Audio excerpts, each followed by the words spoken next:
কি হলো তোমার? চুপচাপ বসে আছো যে এরকম করে? হ্যাঁ, মনটা ভালো না গো। কেন, কি হলো? ভালো লাগে না, খুব চিন্তা হয় জানো। চিন্তা মানে কিসের চিন্তা? চিন্তা না নাকি ফিউচারটাতে কি করব কি না। দেখো তো তুমি আগামী দিনগুলোর কথা ভাবো। হুম। এই যে ছেলে মেয়েগুলো, তারপরে আমাদের কি হবে, আমাদের মানে লাইফের কি আছে, আগে কিছু সেভিংস টেভিংস ঠিকঠাক নেই, মানে কি হবে গো, ভীষণ চিন্তা তোমার হয়। মোবাইলটা কোথায়? মোবাইলটা চার্জে। ওই মোবাইলটা চার্জ হয়ে গেল তো?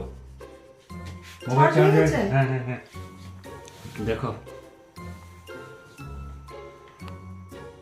এখন বলো কি চিন্তা তোমার? এত কি চিন্তা? হ্যাঁ কিসের চিন্তা এত? আরে না, এই দেখো না ওরা কি এনজয় করে লাইফ। আরে তোমার আগে চিন্তাটা বলো, কিসের আরে চিন্তা? তোমার চিন্তা বাদ দাও, দেখো তো চিন্তা কি গো, লাইফটা 2 দিনের লাইফ, এনজয় করো। দেখো কি সুন্দর ঘুরতে গেছে, কি ভালো লাগছে, ও আচ্ছা, মজা গেল। চিন্তা চিন্তা কি এত, তোমার কিসের এত তুমি তো চিন্তা? দেখি বলতেছো খুব চিন্তা, তোমার চিন্তা হয়, অমুক হয়। ওইটা আমি মন এমনি ভালো বলছি, লাগে আরে না। এমনি একটু টাইমের জন্য বলছি, কিন্তু দেখো লাইফে কত এনজয় করে মানুষ, কি ভাল লাগে। বুঝলাম বুঝলাম। তুমি তোমার ঠিক আছে। কাজে যাও। হুম হুম, ঠিক আছে।